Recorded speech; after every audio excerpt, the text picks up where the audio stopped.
là j'ai appris à diriger des gens.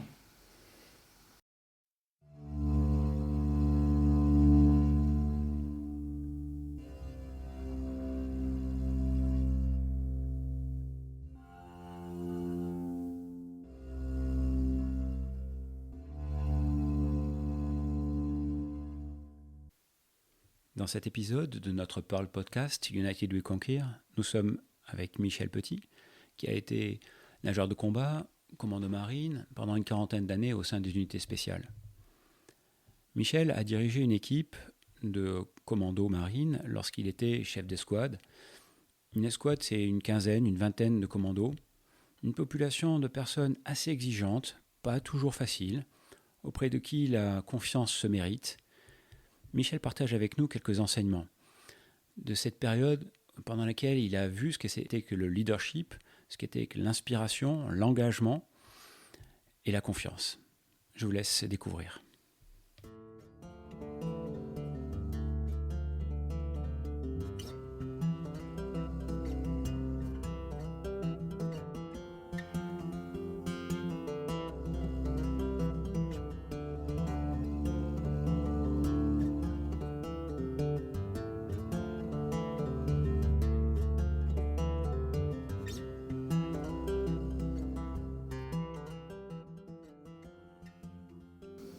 Je voulais être chef d'escouade au commando à Lorient. C'est-à-dire que pour un officier marinier, la notion de commandement, elle n'existe pas, puisque les seules occasions que l'on ait de pouvoir commander, entre guillemets, des équipes de 15 ou 20 personnes, c'est quand on est chef d'escouade. Donc ça, je voulais le faire assez tôt.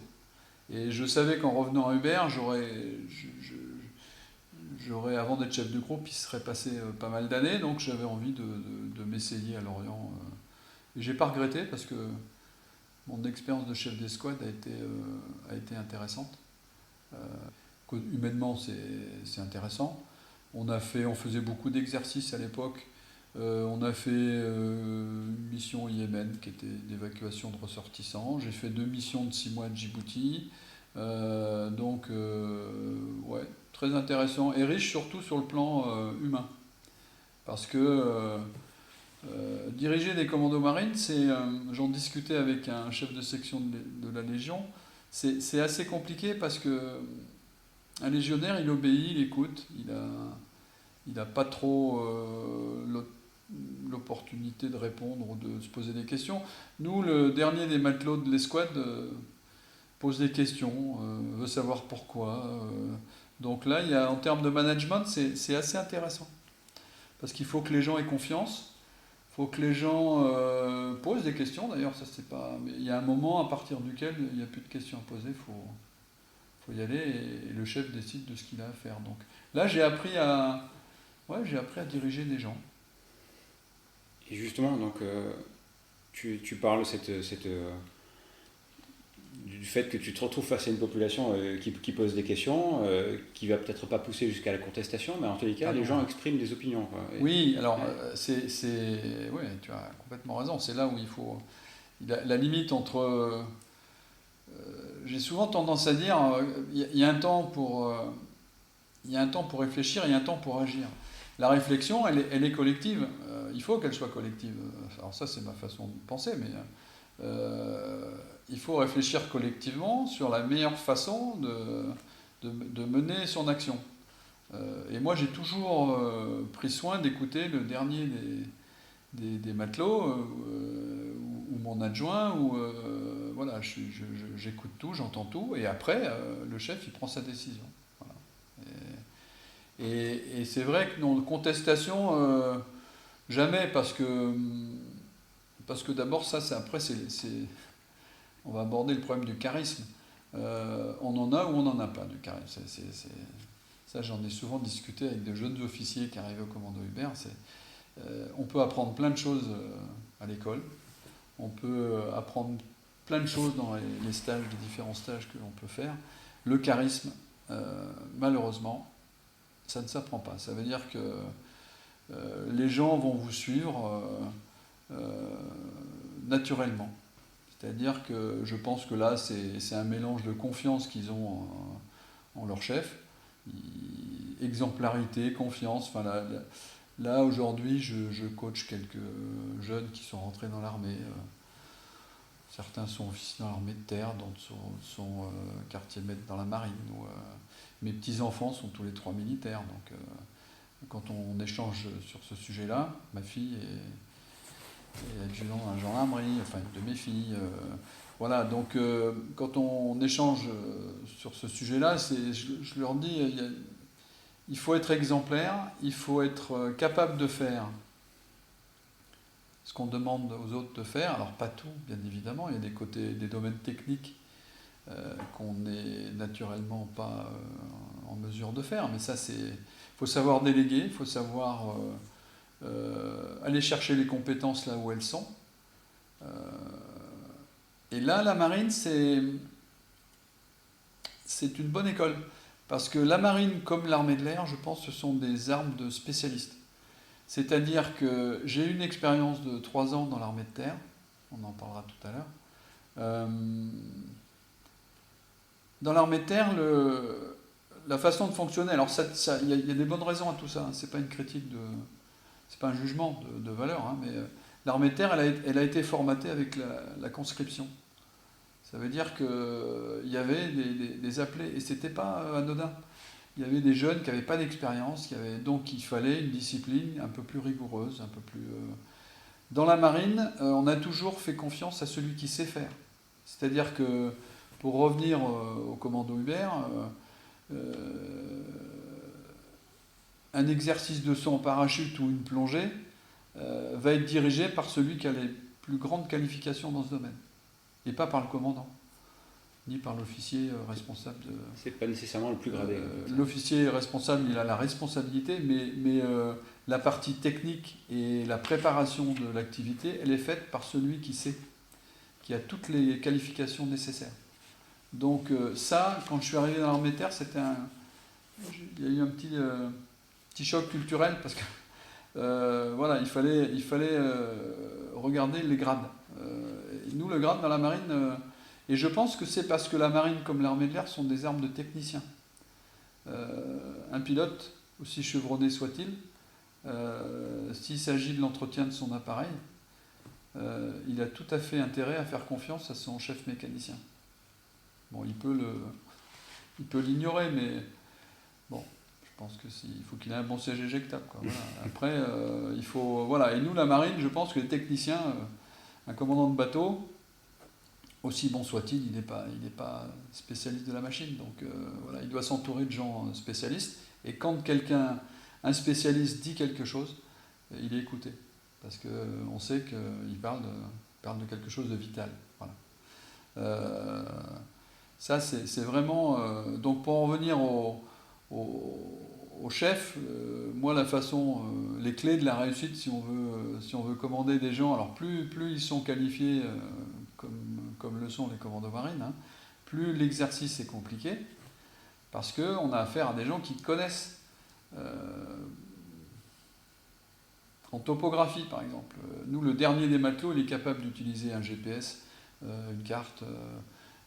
Il a, au départ de la mission, si l'unité doit se séparer, il a des points de regroupement, il a des itinéraires de secours, il est impliqué complètement dans l'opération. Il ne suit pas. C'est pas le personnel qui va suivre derrière le chef et qui va marcher derrière. C'est pas vrai, c'est pas ça.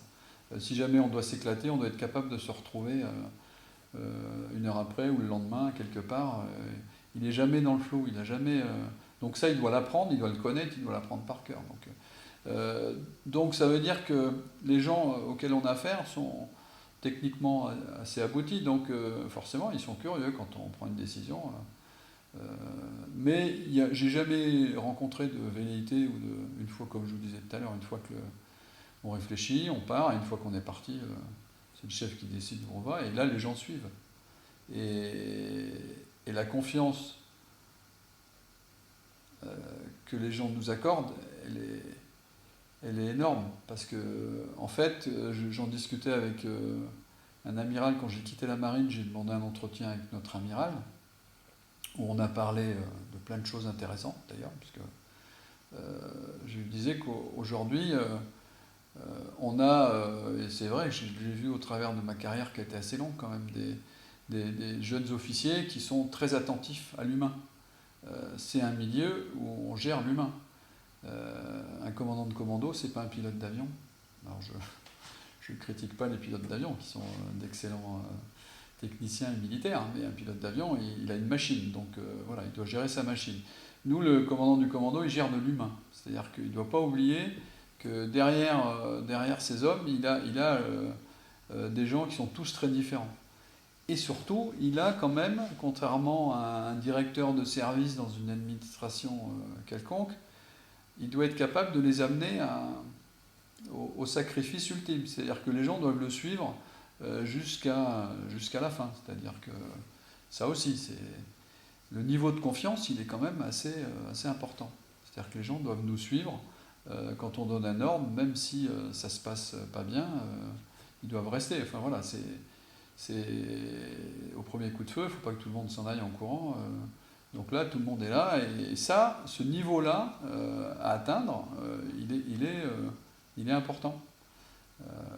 Encore une fois, j'ai rien contre les administrations, mais un chef de service au ministère des Impôts, il doit fédérer son personnel, mais bon, s'il y a un raté, moins grave, c'est rattrapable. Nous, le raté, dans notre métier, il n'est pas rattrapable. Il n'est pas rattrapable. Donc, et ça, on l'a tous vécu. Quand ça se passe pas bien, ça se passe pas bien. Donc là, il faut accepter de perdre des gens, il faut accepter de voir mourir des gens, il faut accepter de... Et ça, c'est quelque chose d'assez particulier. Donc, moi, quand j'ai été chef d'escouade la première fois, en plus, j'ai eu 2 commandos différents dans mon affectation, parce que je parlais des problèmes petits différents que j'avais eu un de mes chefs, c'était à ce moment-là. Donc j'ai changé de commando et j'ai eu une autre escouade tout aussi intéressante. Et moi, j'ai trouvé l'exercice intéressant et formateur. Tu as dit que l'erreur, en fait, je le dis en d'autres mots, mais l'erreur n'est pas acceptable vu les enjeux, et notamment le fait qu'il y a des vies qui sont en jeu. Alors, je me suis mal exprimé. Je n'ai pas dit que l'erreur n'est pas acceptable. Ouais. L'erreur, elle est complètement acceptable. Je disais que l'importance de nos choix et du niveau de confiance qu'on va demander aux gens, il est exceptionnel parce qu'on peut leur demander d'aller jusqu'au bout. Mais l'erreur, bien sûr que l'erreur est acceptable. Et elle n'est même pas discutable. Moi, je me suis retrouvé dans des situations où j'en veux pas au chef qui nous avait demandé de regarder à travers une fenêtre à Beyrouth un sniper. On cherchait un sniper qui nous a demandé d'être derrière cette fenêtre, même si le sniper a tiré, que mon collègue est mort à côté de moi. Donc, j'en veux pas au chef, là, parce que ça, il pouvait pas le deviner, parce que voilà, et quand bien même. Il nous a pas volontairement mis dans une situation dangereuse. Et puis c'est pas un exercice facile de prendre des choix tactiques et des décisions parce que on peut se tromper, parce que les choses peuvent tourner. Il y a des films qui sont très intéressants là-dessus. Il y a La Chute du Faucon Noir, où on voit une opération qui commence bien et qui commence à... Alors quand on le regarde avec un regard un peu de spécialiste, ce film, on voit qu'il y a des lumières, il y a des petites alarmes qui se mettent en place, et puis le chef de la manip, il voit les alarmes, il continue, et à un moment, ça part. Il y a un alignement qui fait que ça aboutit à une catastrophe. Il y a un moment où ça part et que c'est plus rattrapable. Et là, non, moi j'en ai jamais voulu, alors j'ai jamais eu l'occasion peut-être de... Mais j'en ai jamais voulu à mes chefs de décision qui ont été prises. Et justement, tu parles de films, mais c'est vrai que dans beaucoup de films, on voit des chefs militaires un peu caricaturaux, peut-être, un peu justement qui interprètent une vision du charisme, où l'erreur justement ne fait pas partie de l'équation. Où c'est chaque fois, chaque décision est la bonne, etc. Et donc quelle autre qualité tu verrais dans celle justement d'un chef, de celui d'être en responsabilité, même pour des choses qui sont graves, où il y a des enjeux comme celle de la vie de personnes, quoi. Quand je disais tout à l'heure, être exemplaire, être capable de faire ce qu'on demande aux gens, c'est-à-dire de partir avec eux, de les suivre, c'est pas armons-nous et partez, hein, c'est pas dans les tranchées en 14-18, les officiers partaient devant, sabre au clair, ils restaient pas derrière dans le fond de la tranchée. Donc ça, il faut être convaincu de ce qu'on fait, il faut fédérer, il faut faire confiance, il faut être exemplaire, il faut être juste. Et tu parles de confiance, comment toi, à travers ce que tu as vu, c'est un peu un sujet récurrent pour ce podcast, à travers ce que tu as appliqué toi-même lorsque tu étais en position d'être chef, et lorsque tu as été en position subalterne de suivre des chefs, qu'est-ce que tu as retenu de cette façon d'établir la confiance? Comment est-ce que tu as fait confiance à d'autres? Comment est-ce que d'autres t'ont fait confiance? Je reviens sur les termes le charisme, si on inspire la confiance, si on est exemplaire, alors, encore une fois, je parlais de ça avec un de mes petits-enfants il n'y a pas longtemps. Si on demande aux gens de faire quelque chose qu'on est capable de faire, si on a confiance en eux, parce que ça aussi, la confiance, ça s'acquiert. C'est-à-dire que je dis aussi souvent qu'il ne faut pas hésiter à dire aux gens que ce qu'ils font est bien. Commander, c'est pas être en haut de son fauteuil d'arbitre de tennis là, à diriger un cours. Hein. C'est pas ça, hein. C'est être avec les gens. Et puis, moi j'ai toujours eu. Alors j'ai eu bien sûr des différents. Je me souviens, j'étais chef d'escouade à Djibouti où un jour je voyais que la grogne s'installait, que les gens râlaient, que les gens. Alors c'est bon signe de râler. Hein. Tant que les gens râlent, c'est qu'ils sont en vie. Hein. Et un jour, j'avais dit à un de mes chefs, le jour où on ne râlera plus, méfiez-vous, c'est qu'on sera complètement détaché de ce qui se passe, et pour vous, ça va être compliqué. Donc, il râlait, il commençait à... Donc, on était parti, je me souviens, au milieu d'un désert. J'avais installé le bivouac au milieu du désert, en fait. Il y avait une tempête de sable. Donc plutôt que d'aller se mettre à l'abri, j'avais installé le point de bivouac au milieu du désert, et le matin en réveillant, bon j'avais aussi du sable dans les dents, hein, comme tout le monde, je leur avais dit voilà, ça on peut le faire à chaque fois. Donc ils avaient compris, et la deuxième fois on était parti en plein midi monter à l'assaut d'une falaise avec Djibouti, il fait très chaud. Hein. Et arrivé en haut, je leur avais expliqué, je leur avais dit voilà, ça on peut aussi se passer des véhicules pour descendre à la plage, on peut remonter...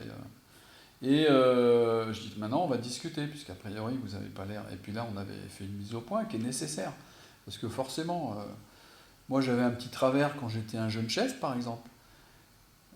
Tellement envie de faire les choses comme je voulais qu'elles soient faites, qu'un jour un de mes subordonnés est venu me voir en me disant oui patron, quand vous nous demandez quelque chose, je dis ouais, ne le faites pas à notre place. Je m'étais même pas rendu compte que je leur demandais quelque chose et en fait je le faisais à leur place parce que voilà, j'avais ce besoin que ce soit fait et ça c'était pas bon.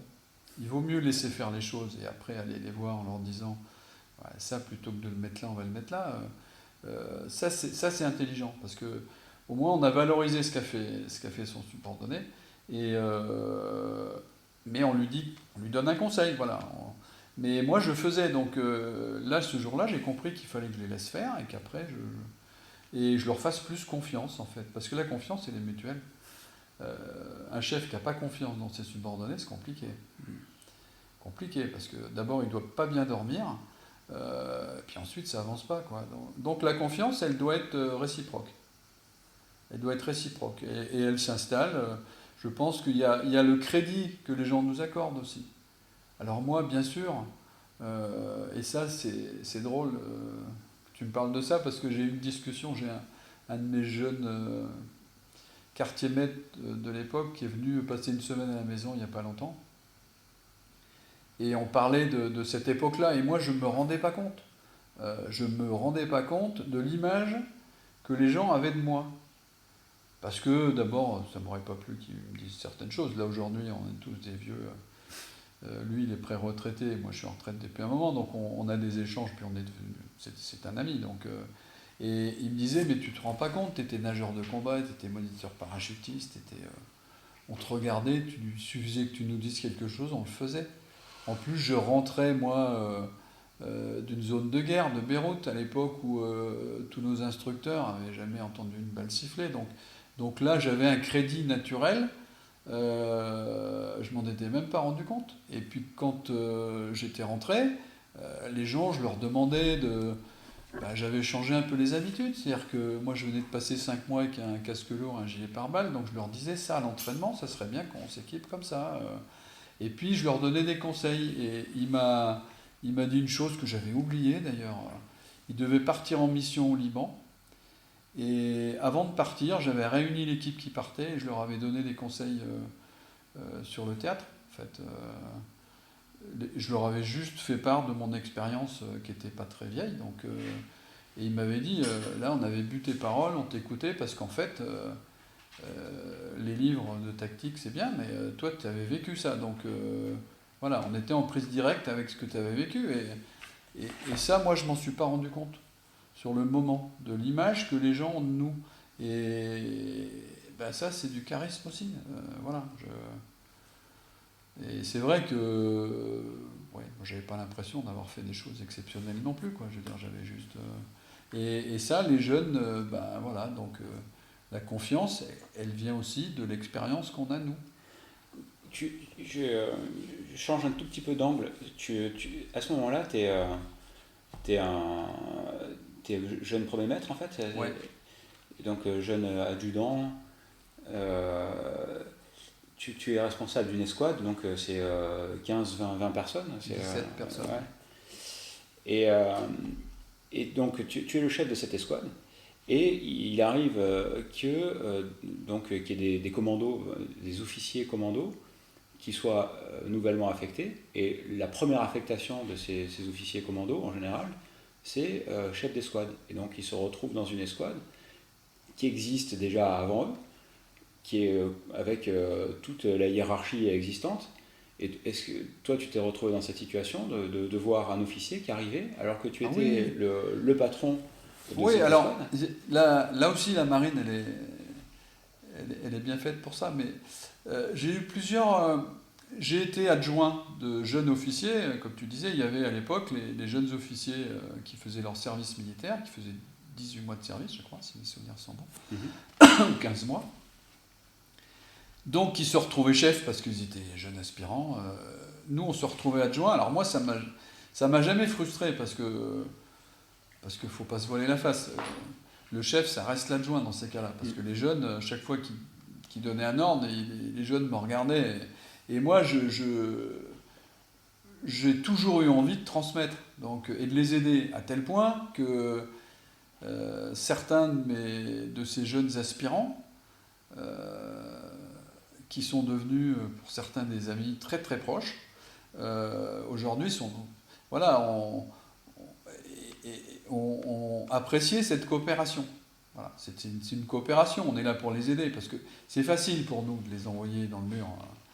On connaît le métier, on a l'adhésion du personnel. Eux, ils arrivent, c'est très dur pour eux, c'est un milieu particulier, ils sortent de leurs études, ils arrivent de leurs années de fac, bardés de diplômes, mais qui n'ont rien à voir avec notre métier, donc c'est même plus compliqué pour eux. Donc il y avait différentes attitudes d'adjoints qui considéraient ou pas leur chef. Moi, j'ai toujours eu, d'ailleurs, il y en a qui aujourd'hui ont eu des réussites très prestigieuses et que j'ai retrouvées il n'y a pas très longtemps et qui gardent un super souvenir de ce moment-là. Parce que c'était vraiment des bons échanges. Et j'ai aussi été dans la situation où le pacha du commando, à l'arrivée d'un jeune aspirant, m'a dit, lui, il sera ton adjoint pendant 4-5 mois, il sera ton adjoint, et après, au bout de 4-5 mois, il prendra le commandement de l'escouade avant que tu partes. Donc ça, moi, j'avais trouvé ça... l'aspirant, lui, était très content, parce que Il avait du temps pour se former, il n'avait pas de décision à prendre tout de suite, il n'avait pas un adjoint un peu... Donc ça s'est très bien passé. Une fois, on a même eu à Djibouti, j'ai été envoyé avec mon escouade pour aller assurer la formation du stage commando des légionnaires qui était à Arta. Et ils avaient dans leur stage commando une partie nautique, et mon pacha m'avait demandé d'aller encadrer la partie nautique, parce que bon, c'est un peu plus notre domaine de prédilection.